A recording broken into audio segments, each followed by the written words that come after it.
If you are wanting to do a dopamine detox, here's what I would recommend doing. And yes, this is extreme, but this is actually what it takes. No apps on your phone, no scrolling allowed, only posting, no scrolling allowed. That's a really difficult one. So for 6 weeks, this is what I need you to do for 6 weeks, okay? If you really wanted to do it, 90 days is fucking great, but 6 weeks of no phone, scrolling, posting when you need to, being mindful about that.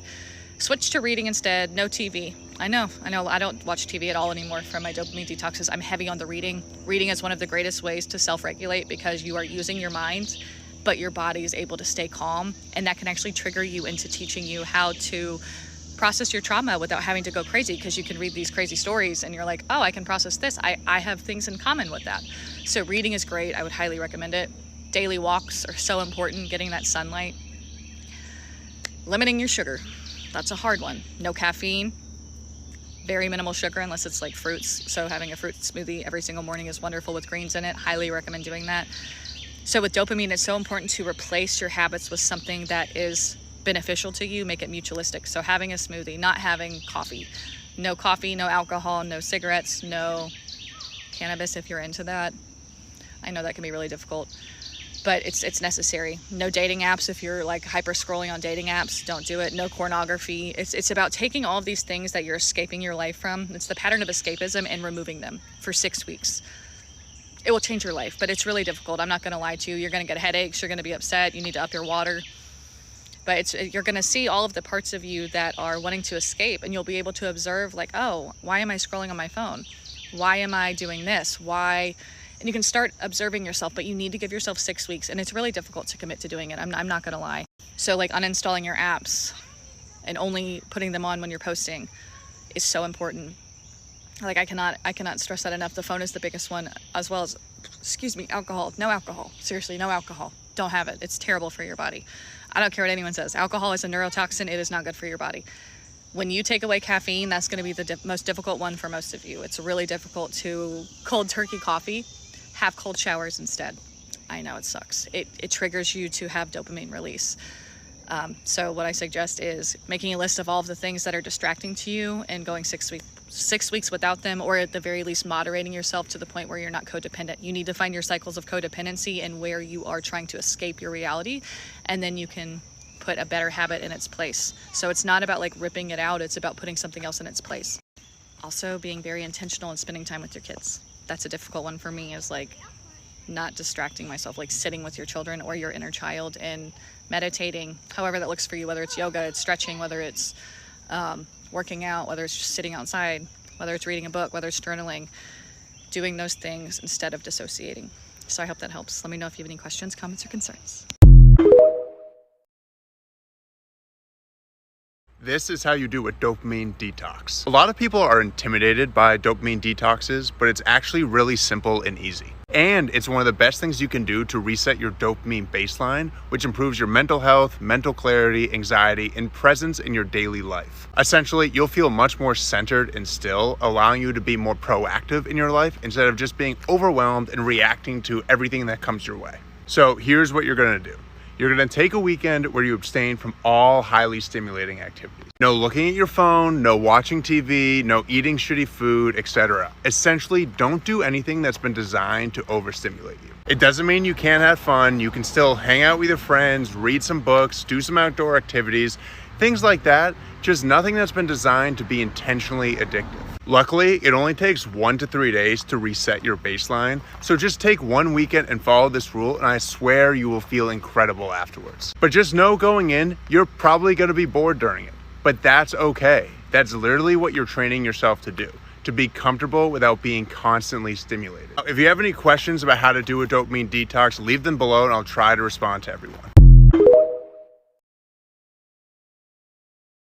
For the last 7 days, I have been doing a dopamine detox. If you don't know what dopamine is or dopamine detox is, I'll try to explain it really quickly. I took some notes. A dopamine detox is fasting from quick reward activities that give you a little hit of dopamine. And dopamine is actually really good for you, but being constantly connected to stimulating things that give you quick hits of dopamine is not that good for you. The point of dopamine detox is to give your brain a break from constant stimulation. When the brain is saturated with too much quick reward stimulation, it starts to downregulate dopamine receptors, which basically means you will need more doses of dopamine activities to feel the feel-good effects of dopamine. Too much dopamine can actually make you feel more anxious, it can make you procrastinate, and it can make you feel agitated when you're not getting the quick reward hits from dopamine. Basically, you become addicted to dopamine, and that is just why it's a good idea to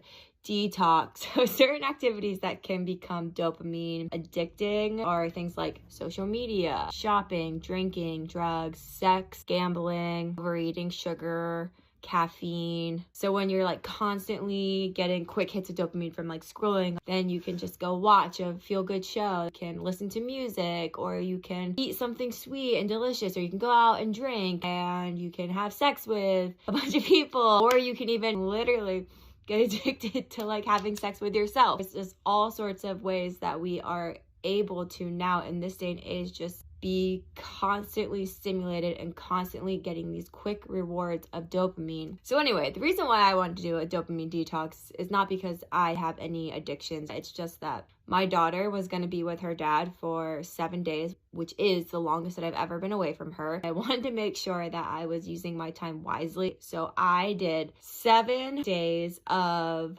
no social media, no movies, TV, any sort of streaming, anything, no music, and no online shopping. After the first day, I adjusted a few things because I listened to like 6 podcast episodes in one day, and I was like, whoa, I might be like leaning too much onto podcasts for happiness right now. So essentially the purpose of a dopamine detox is to lower the level of stimulation that you're giving your brain and things that easily cause dopamine hits so that you feel bored. Once you feel bored, you'll have to search for ways to get dopamine hits that are more like natural ways to get dopamine. So, the simple things in life. First few days of it were a little bit rough, and not in the way that I thought it would be rough. Eventually, once I pushed through those first few days, started to really enjoy it. I'm a little scared to go back because it was really nice having that break. Music was actually the hardest thing for me to go without. Social media wasn't as hard. There were like lots of moments where I wanted to watch a movie or a show to kind of just like pass the time. What I've learned from this is that music is really important to me. It's super important to get me motivated to want to like work out and clean and organize and work on my projects and goals and things like that. If you've never done a dopamine detox, I 10 out of 10 recommend. It was a really cool experience. Some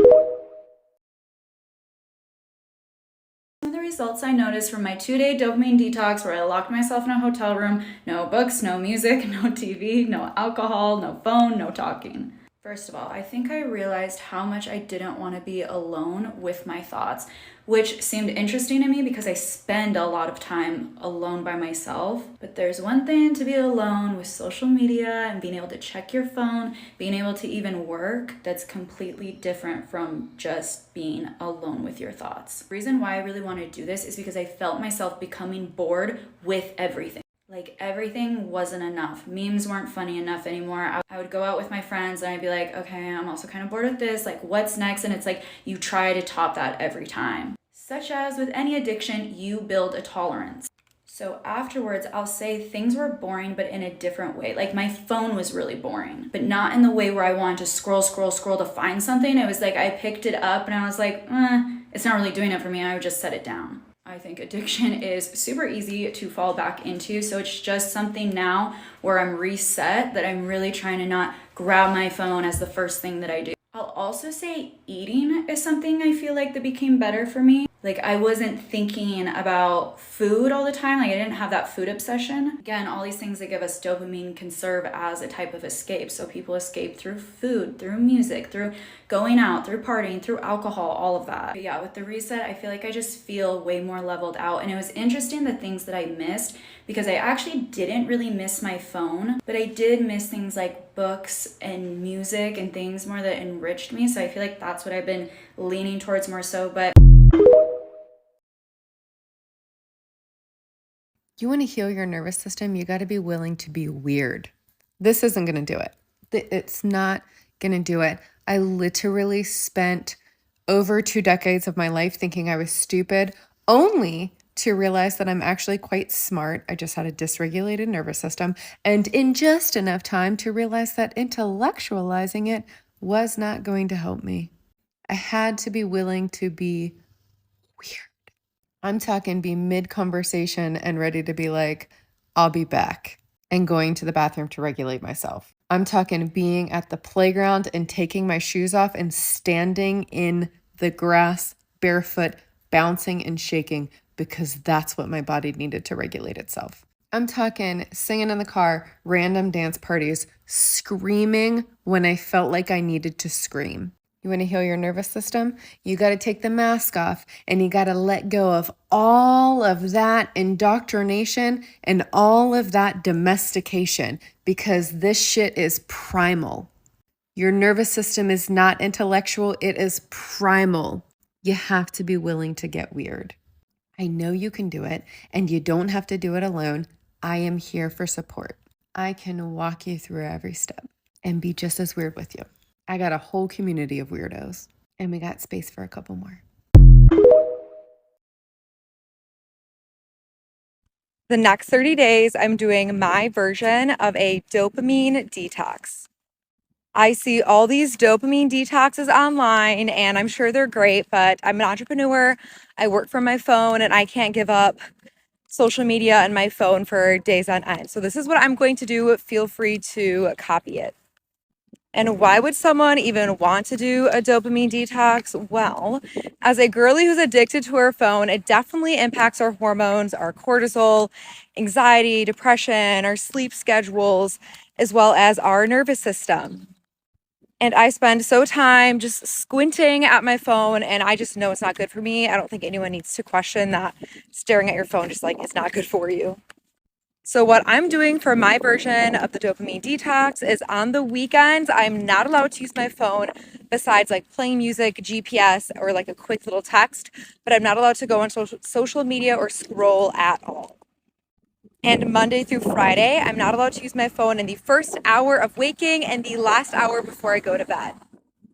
Lastly, I'm allowed 30 minutes of fun scrolling Monday through Friday, besides doing like business tasks Monday through Friday on social media. I think this dopamine detox is a lot more realistic and long-term.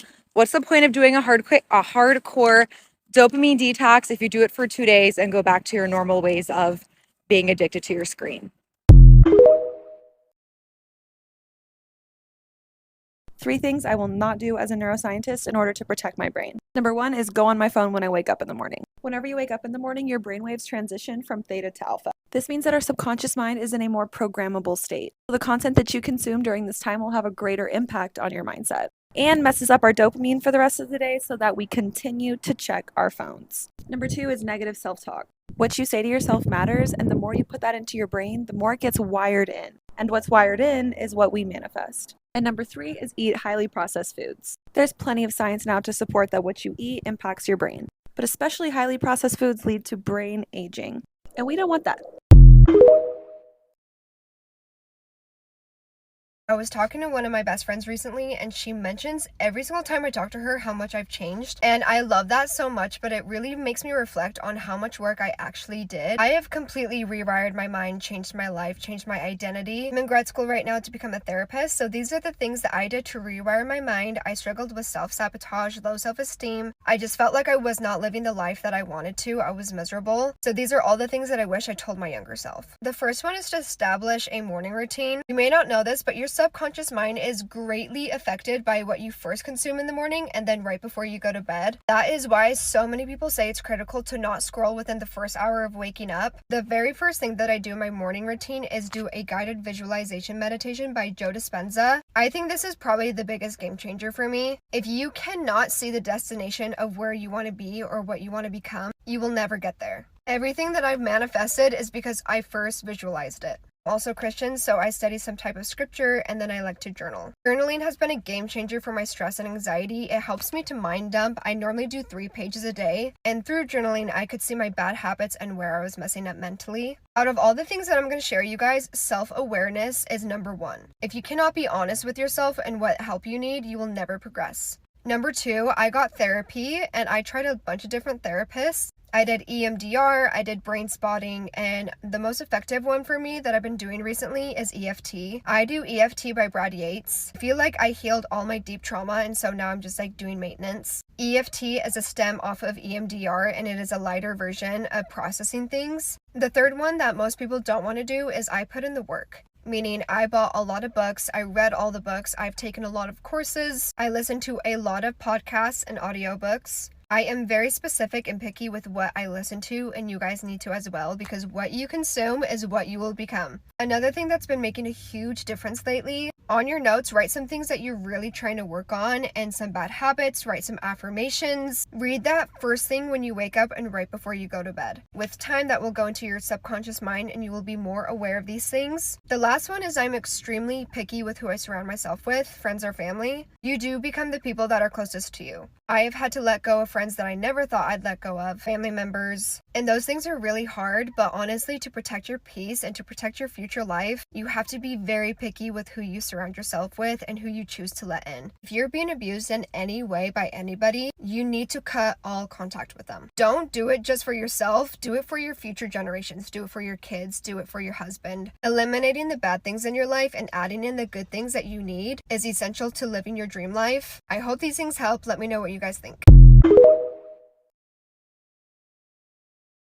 So a dopamine detox is a break from like overstimulating, perhaps toxic or just like not helpful activities as an ADHD person or even as a neurotypical person. Like social media, the news, like binge watching TV, even junk food. Reducing dependency on instant gratification and things that are just not good for you. First, you really have to identify the triggers. Then you have to take a break. Then you really have to like engage in something else that's low stimulation, and then kind of reflect on how you're feeling and what life is like without those things. For ADHD people, it might be better to do this in short bursts rather than all together for like an hour or two. Try replacing it with creative hobbies, things you love, time in nature, or exercise. This can really improve your focus and your attention because it decreases task switching.